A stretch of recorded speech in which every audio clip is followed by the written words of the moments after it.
Con el amanecer del 2 de marzo de 1870, despertaba un nuevo Paraguay. Un Paraguay herido de muerte que soportó durante años el exterminio de sus pobladores, llevado a cabo por la cruzada libertadora de los países vecinos. Esa mañana del 2 de marzo quedó plasmada de forma solemne aquel verso «Llora, llora, Urutaú», sobre las ramas del Yataú. Ya no existe el Paraguay donde nací como tú. En esta frase se describe el final de la guerra, que acabó con el 70% de la población paraguaya. Pero no sin antes demostrar el ímpetu y la valentía en defensa de la nación, ofreciendo al enemigo una feroz resistencia a pesar de la gigantesca desproporción numérica que le era desfavorable.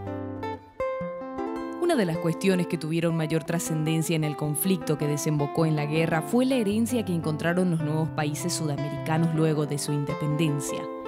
En primer término podemos mencionar las eternas disputas de las coronas española y portuguesa por las posesiones territoriales en América del Sur, debido a las ambiciones de ambas coronas por atesorar las tierras y las riquezas que se encontraron en el nuevo continente. España había colonizado gran parte de Sudamérica, pero estaba más empeñado en la búsqueda de oro y plata antes que en la organización y desarrollo de sus colonias. Por su parte, Portugal siempre tuvo una actitud expansionista, buscando llevar sus fronteras hasta el Océano Pacífico. El constante avance de los lusitanos llevó a varios choques entre exploradores y expedicionarios de ambos reinos. Las constantes pugnas promovieron la firma del Tratado de Tordesillas en 1494. El tratado especificaba la línea de demarcación en 370 leguas desde las islas de Cabo Verde y declaraba que esas materias serían establecidas por una expedición conjunta que nunca se llevó a cabo. Ante la tibieza de la diplomacia española, los portugueses continuaron su avance sobre el continente y llevaron la línea demarcadora hacia el oeste, y tras varios años volvieron a sellar un nuevo acuerdo. En 1750 ya nadie se acordaba del Tratado de Tordesillas y con la firma del Tratado de Permuta, el 13 de enero, Portugal triplicó sus dominios sobre el territorio sudamericano, pasando a poseer misiones jesuíticas orientales. Esta decisión tuvo como consecuencia la Guerra Guaranítica, debido a que la Compañía de Jesús no acataba la disposición de que algunos pueblos guaraníes pasen a la jurisdicción portuguesa. En 1777 se firmó un nuevo tratado llamado San Ildefonso, que reprodujo casi textualmente la línea demarcadora de 1750. Con este nuevo acuerdo quedó consolidado en papeles el expansionismo portugués en Sudamérica. Ya en el siglo XIX, al declararse independiente en 1811, el Paraguay defendió su territorio aplicando el principio del uti possidetis, voz latina que denota como poseéis, así poseáis, la cual tiende a mantener las situaciones actuales hasta la decisión que corresponde en un conflicto de límites. Así, en el momento de su independencia, el Paraguay estaba constituido por la zona del Chaco, desde el Bermejo hasta Bahía Negra, y por los 30 pueblos de las Misiones, ubicados en la banda izquierda del Bermejo, y del lado oriental, el territorio paraguayo alcanzaba las tierras de las Misiones al sur, al norte hasta el Río Blanco y al este hasta el Río Iguazú.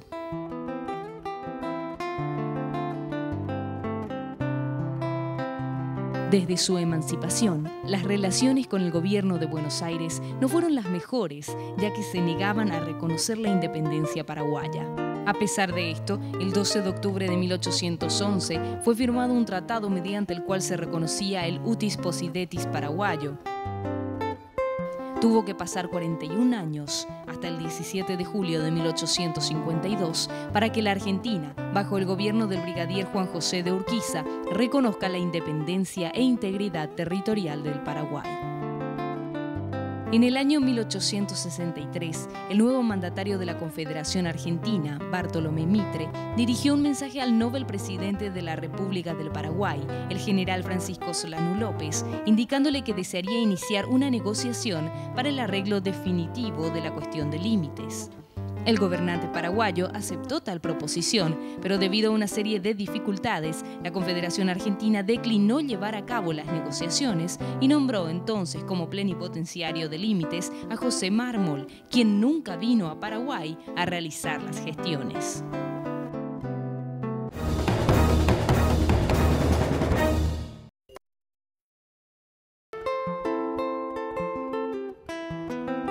Con el Brasil tenemos un largo historial de acuerdos y tratados.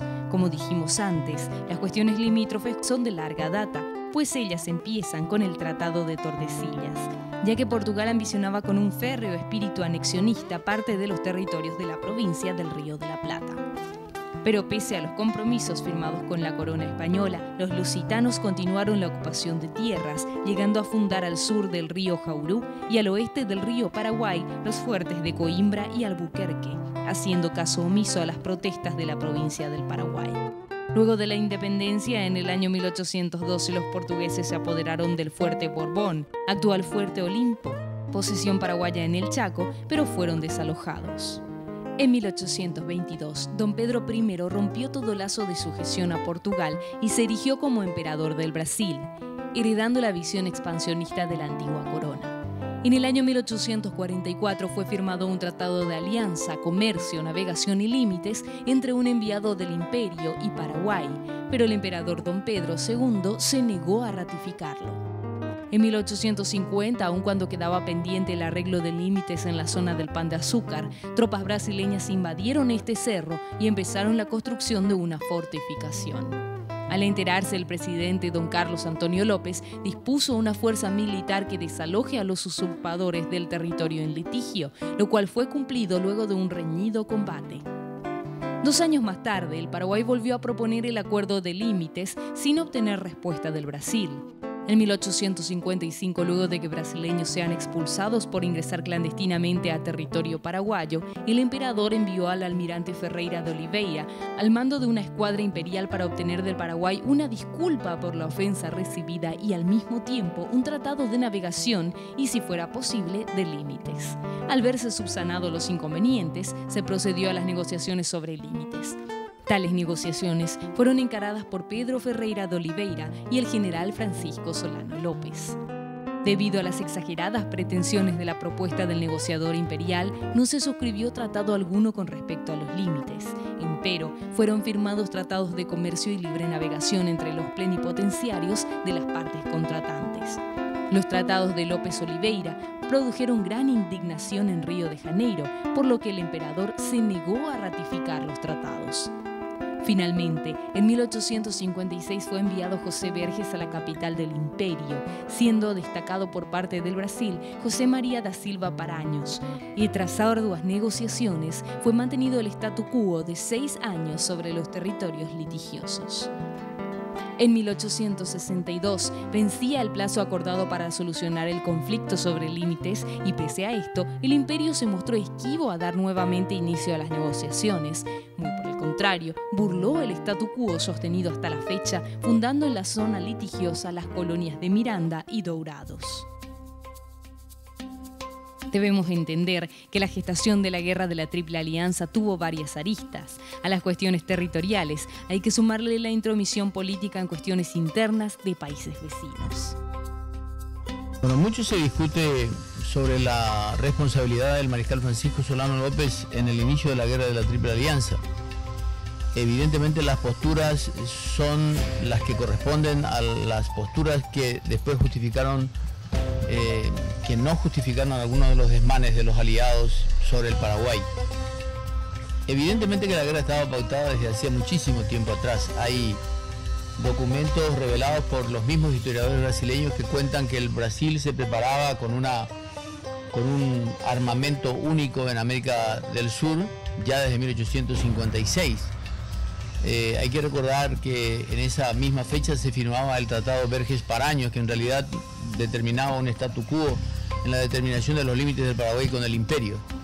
Y el imperio brasileño siempre alentó la rebelión del Paraguay en contra de la Confederación Argentina o en contra de los argentinos o de los porteños en la medida que le fuera útil esa eventual alianza del Paraguay. Pero sin embargo, cuando vio que con los López no tenía nada que hacer en materia de llevarlos a la guerra, porque en ese sentido Carlos Antonio López y el mismo mariscal fueron pioneros en la no intervención en los asuntos internos de otros países. Sin embargo, esa guerra estuvo pautada desde una alianza firmada en Puntas del Rosario casi 2 años antes del inicio de los conflictos. Y en eso tuvo mucho que ver también el imperio inglés, no porque el Paraguay representara, como algunos dicen, una competencia a los asuntos ingleses en el Río de la Plata, en absoluto. El Paraguay no era cifra en ese momento. Hay un economista uruguayo, vivió hasta hace muy poco tiempo, un economista uruguayo que se llama Vivian Trías, que decía que comparativamente el Paraguay era un niño frente a los demás países del Plata, pero que los países del Plata eran como enanos, que ya habían crecido todo lo que podían crecer y estaban además pautados o marcados por fuertes deudas externas ante los bancos ingleses mayoritariamente. Por lo tanto, el Paraguay era un niño que tenía todavía mucho que hacer para desarrollarse, pero que sin embargo tenía sus potencialidades intactas.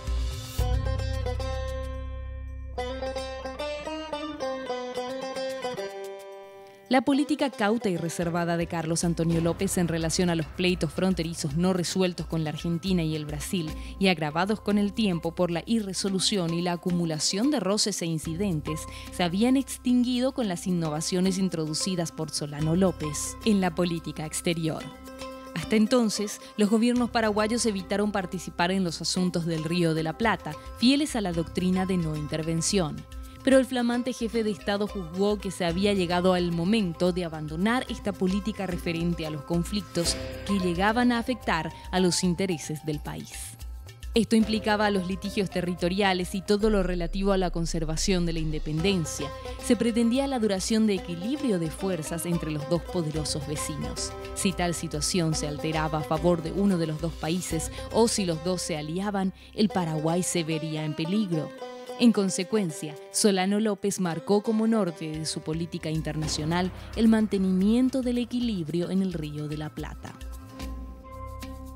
Si ese equilibrio se rompe, el Paraguay está en peligro de ser atacado e invadido, cosa que se cumplió, ¿verdad? Ese temor que él tenía se cumplió, porque el momento que Uruguay es intervenido y atacado, automáticamente el siguiente va a ser él. Entonces, él ya veía de que el próximo iba a ser. Por eso él envía la nota del 30 de agosto de 1934 al emperador y le dice que cualquier ataque contra el Uruguay se considera también un ataque contra el Paraguay, ¿no? Entonces él defiende esa política porque sabe que de eso depende su seguridad, ¿no? La seguridad del país.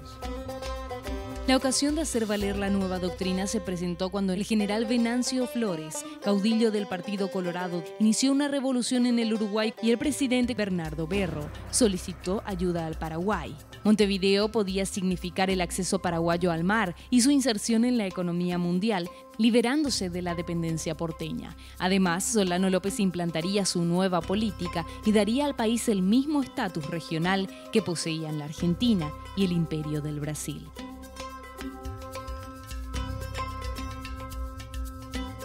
Entre brumas de la noche del 19 de abril de 1863, Venancio Flores y otras 3 personas cruzaban el río Uruguay para dar inicio a una de las más cruentas revoluciones vividas por el país oriental.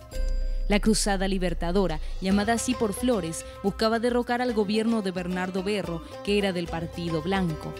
El general Flores pertenecía al Partido Colorado y contaba con el apoyo de los colorados de Buenos Aires, que estaban en el poder bajo el mando de Mitre. En 1864, Brasil se involucró militarmente en la Guerra Civil Uruguaya en apoyo de Venancio Flores y en contra del Partido Blanco. Indignado por este suceso, Solano López envió, por medio de su ministro de Relaciones Exteriores, José Verges, una nota al ministro del Brasil residente en Asunción, el 30 de agosto de 1864, protestando contra cualquier intervención armada al territorio uruguayo. Argumentaba que cualquier iniciativa por parte del gobierno imperial atentaría contra el equilibrio de los estados del Río de la Plata y declarando que el Paraguay recurriría a la guerra si no atendía a su advertencia. El imperio desconoció el ultimátum paraguayo y la brigada brasileña penetró en el Uruguay en septiembre de 1864. Eso desencadena la guerra, ¿no? El no cumplimiento del Brasil de esa advertencia que le hace el Paraguay, porque el Brasil invade el Uruguay, no importa la nota, no le interesó, ni siquiera tomó en cuenta, entonces el Paraguay reacciona. La noticia de la invasión llegó a Paraguay y Solano López decidió iniciar las hostilidades. El 12 de noviembre fue apresado en el río Paraguay el buque brasilero Marqués de Olinda, en el que viajaba el nuevo gobernador de Mato Grosso. El gobierno paraguayo se consideró en estado de guerra, mediando la nota del 30 de agosto.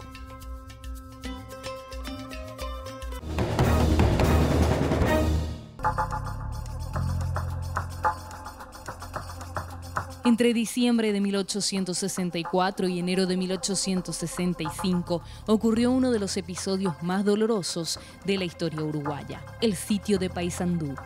En Paysandú termina de concluir la guerra civil en Uruguay, donde destruyen toda la oposición, digamos. La ciudad de Paysandú era muy próspera, tenía más de 2.000 a 3.000 habitantes y era un lugar de comercio, intercambio comercial. Es totalmente devastada, es destruida Paysandú por la flota brasilera. Creemos que es una también de las razones que Argentina se alía, digamos, a Brasil, porque se encontraba la flota brasilera en el Río de la Plata. El ejército brasileño cruzó la frontera en el invierno de 1864 y fue contra la ciudad de Paysandú, defendida por el general Leandro Gómez con un puñado de hombres. La escuadra brasileña, después de ser abastecida de bombas por Mitre en Buenos Aires, remontó el río Uruguay y bloqueó Paysandú. La ciudad, defendida por 800 o 1.000 voluntarios, estaba sitiada por un ejército de 20.000 brasileños y floristas y una escuadra poderosa de 15 buques, entre ellos algunos acorazados con los cañones más potentes de la época. Desde el 6 de diciembre, Paysandú es bombardeada por la flota brasileña. Los invasores, mediante el general Flores, le mandan a Gómez una nota que lo incitan a rendirse. Este la lee y en el mismo papel escribe 2 palabras y firma debajo de ellas. Las palabras son «cuando sucumba». La contienda terminó trágicamente para los sitiados, marcada por la inmensa desigualdad de las fuerzas. El último ataque la noche de Año Nuevo fue tremendo, pero la bandera oriental seguía allí.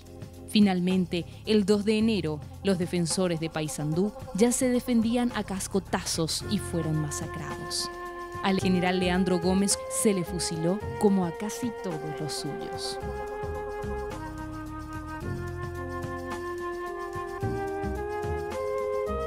Tras conocerse las noticias sobre el sitio de Paysandú, López decidió pasar a las acciones bélicas y así el 23 de diciembre de 1864 se iniciaron las operaciones contra el Brasil, tomando al imperio por sorpresa al enviar 2 expediciones a Mato Grosso, una fluvial al mando del entonces coronel Vicente Barrios, cuñado del presidente paraguayo, y otra terrestre dirigida por el coronel Isidoro Resquín. Al día siguiente, el 24, partieron los expedicionarios a bordo de las siguientes embarcaciones: Tacuarí, Paraguarí, Uponá y el buque brasilero capturado Marqués de Olinda, seguidos además de 2 barcos artillados. Toda la escuadrilla fue reforzada por el Jejuí y el río Apa, que se encontraban en comisión al norte. El 26 del mismo mes partía de Villa Concepción, actual ciudad de Concepción, un contingente de alrededor de 3.500 hombres, en su mayoría pertenecientes a la caballería, bajo el mando del coronel Francisco Isidoro Resquín, con la misión de ocupar los territorios comprendidos entre los ríos Apa y Blanco. En este grupo iba el entonces sargento Bernardino Caballero, quien después tendría una destacada actuación durante la guerra. El plan ideado por López era que la columna de Resquín pudiera reforzar y apoyar a las tropas dirigidas por Barrios y al mismo tiempo frustrar posibles desbordes y tentativas de tropas enemigas.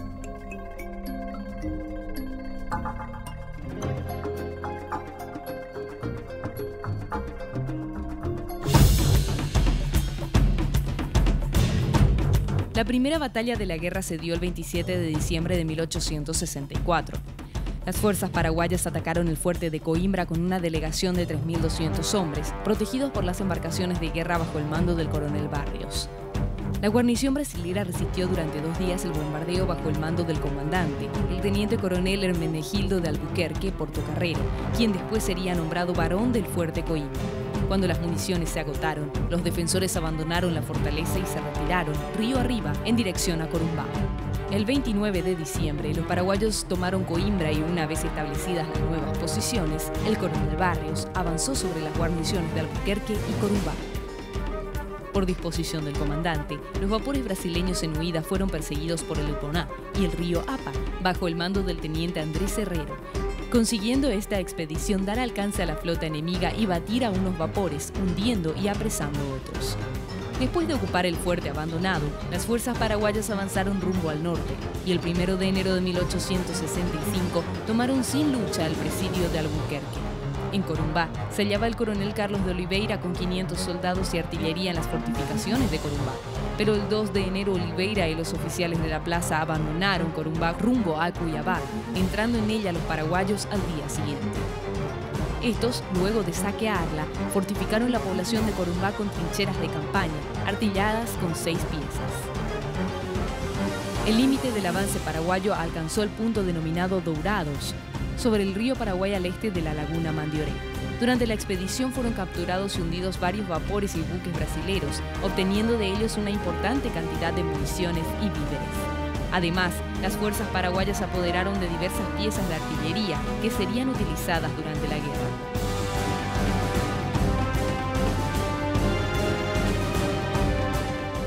El mismo día en que las fuerzas paraguayas tomaban el fuerte Coimbra, el capitán Martín Urbieta, al frente de 220 paraguayos desprendidos de la columna al mando del coronel Resquín, ataca la guarnición brasileña asentada en la colonia El Dorado, en la frontera de Mato Grosso. El destacamento fue derrotado tras un breve combate en que resultó muerto el teniente Antonio Juan Ribeiro, comandante de la guarnición.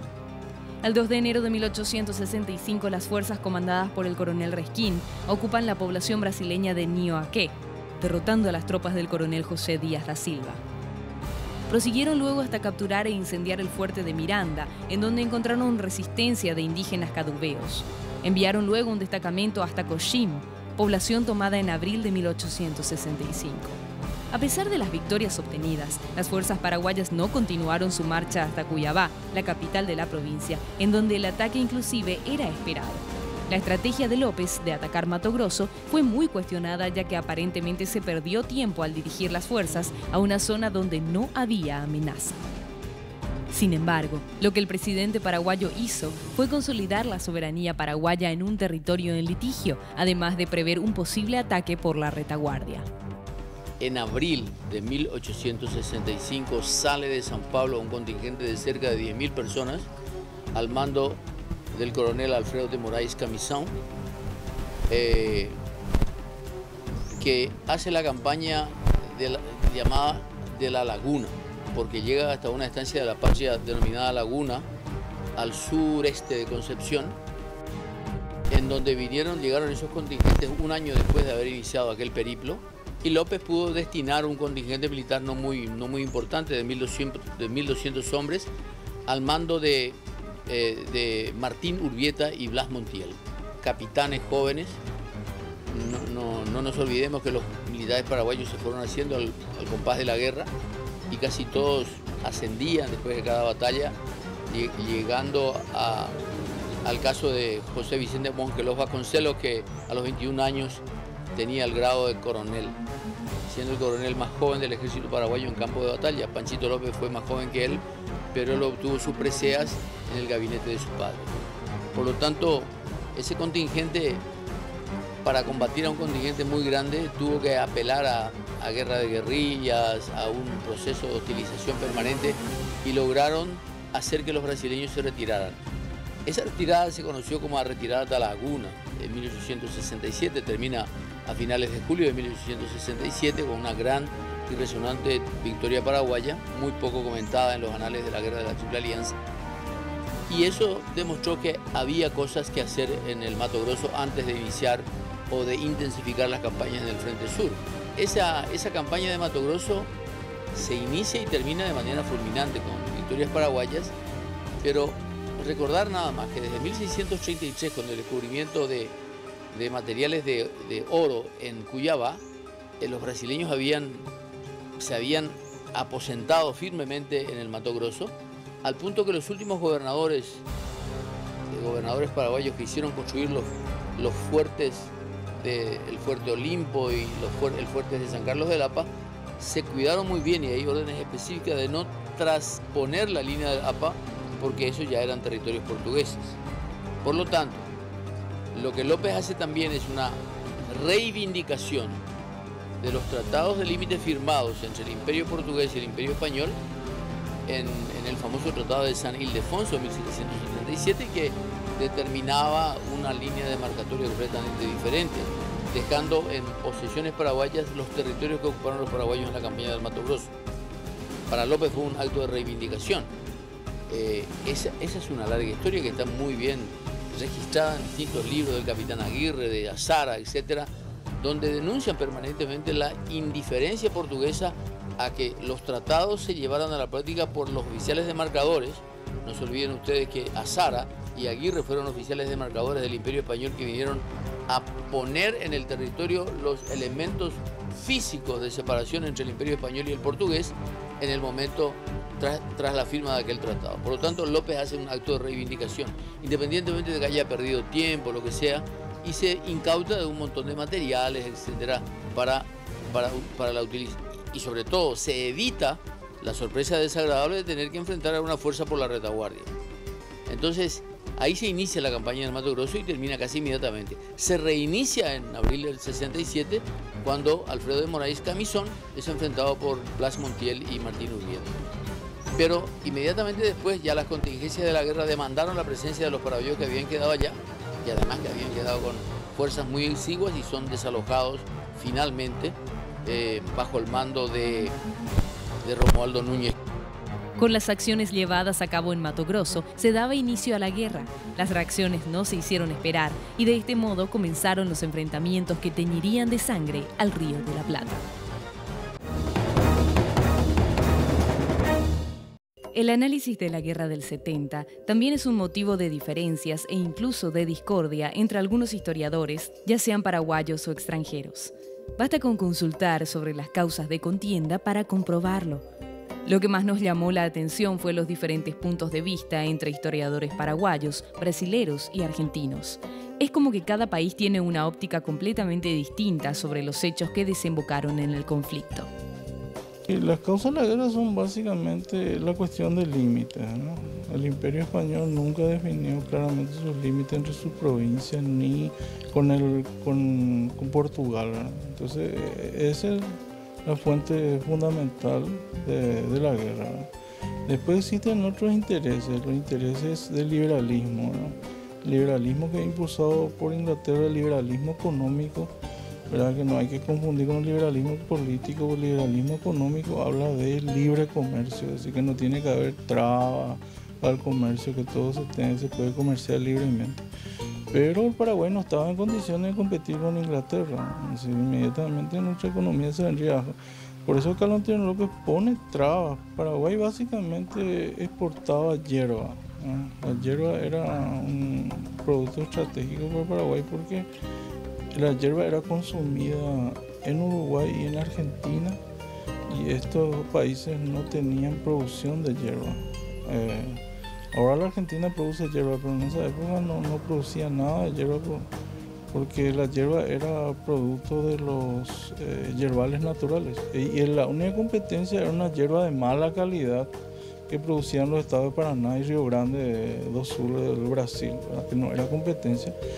Y yo creo, no tengo la hipótesis de que también la guerra viene por eso, ¿verdad? Para sacarle al Paraguay del mercado de la hierba y poder reemplazarla por esa producción que tenía el Brasil en esos dos estados, ¿no? Ese era uno de los intereses que llevan también a la guerra, que están detrás de la guerra. Los conflictos bélicos tienen sus orígenes económicos. Pero como me preguntabas por las causas de la guerra, digamos que primero la situación en Mato Grosso,